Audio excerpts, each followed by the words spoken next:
আমি তোমাকে হার্ট করতে চাইনি। তুমি কেঁদো না প্লিজ, তুমি কেঁদো না, তুমি আমাকে ভুল বুঝো না। ঈশা তোমার, আরে তুমি ওকে যত না ভালোবাসো তার থেকে অনেক বেশি ও তোমাকে ভালোবাসে। ওর জীবনের সব থেকে উঁচু জায়গায় তুমি আছো, যেখানে যেখানে কেউ পৌঁছতে পারবে না, আমিও না। তোমার লাভ স্টোরিটা দেখার মতো। সবাই বলে তুমি শুনতে পাও না, কিচ্ছু বুঝতে পারো না, কিন্তু ওর বিশ্বাস তুমি সব শুনতে পারো, ওর বিশ্বাস তুমি সব বুঝতে পারো। আর ওর বিশ্বাস তুমি বেঁচেই আছো শুধু ওর জন্য। এই আদিত্য রয় চৌধুরী যখন কোনো কমিটমেন্ট করে সেটাকে রাখে।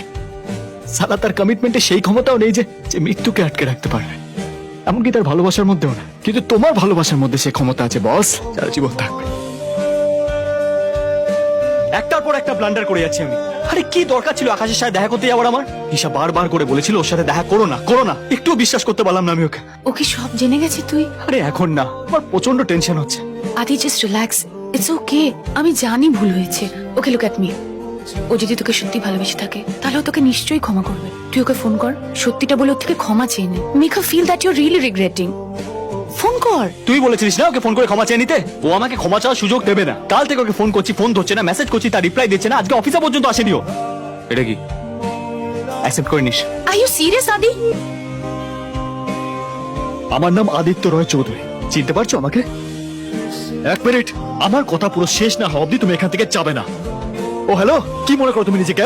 ভগবান, কাল থেকে তোমার সাথে আমি দেখা করার চেষ্টা করছি, কথা বলার চেষ্টা করছি, কিন্তু না, সুযোগ দেবে না। হাত জোর করে বলছি ভুল হয়ে গেছে আমার, ক্ষমা চাইছি তোমার কাছে। শুধু আমার সাথে কথা বলা বন্ধ করো না প্লিজ। দাদা আপনার বিয়ে হয়ে গেছে? হ্যাঁ আপনাদের সংসারে তো প্রবলেম হয় না, অশান্তি হয়? হ্যাঁ হয়। তাহলে কি আপনি আপনার স্ত্রীকে বা আপনার স্ত্রী আপনাকে ছেড়ে চলে গেছে? কখনো না। প্লিজ ওকে এটা বোঝান না প্লিজ। একসাথে থাকতে গেলে এরকম হয়, মানুষ মাত্রই ভুল হয়, আমি মানুষ, ভুল হয়ে গেছে।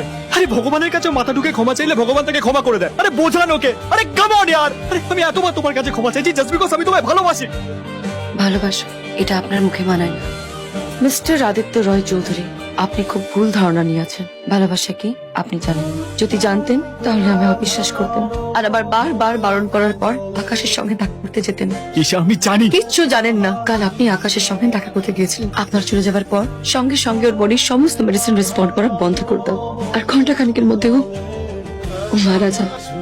ডক্টর এতে লিখেছে যে এটা ন্যাচারাল ডেথ, কিন্তু আমি জানি এটা ন্যাচারাল ডেথ নয়। আকাশকে দেওয়া আমার ওই 2 ঘন্টার জন্য আপনি এসব করেছেন। 2 ঘন্টা তো দূরের কথা, আপনাকে দেওয়া আমি আমার 22 ঘন্টাটাও নিয়ে নিলাম। কারণ যে আদিত্য রয় চৌধুরীকে আমি ভালোবেসেছি আপনি সেই আদিত্য নন। আকাশকে আমি মেরে ফেলেছি। কেন যে আমি তোকে যেতে বললাম? আমার আকাশটা বড় সমুদ্র ভালোবাসতো। ভাবছি ও শেষ কাজটুকুনি সমুদ্রের ধারেই করবো, তারপর তুই যেখানে বলবি সেখানে চলে যাব। আমি ওখানে যেতে পারবো না মা। কার জন্য কাঁদছিস? আকাশের জন্য না আদিত্যর জন্য?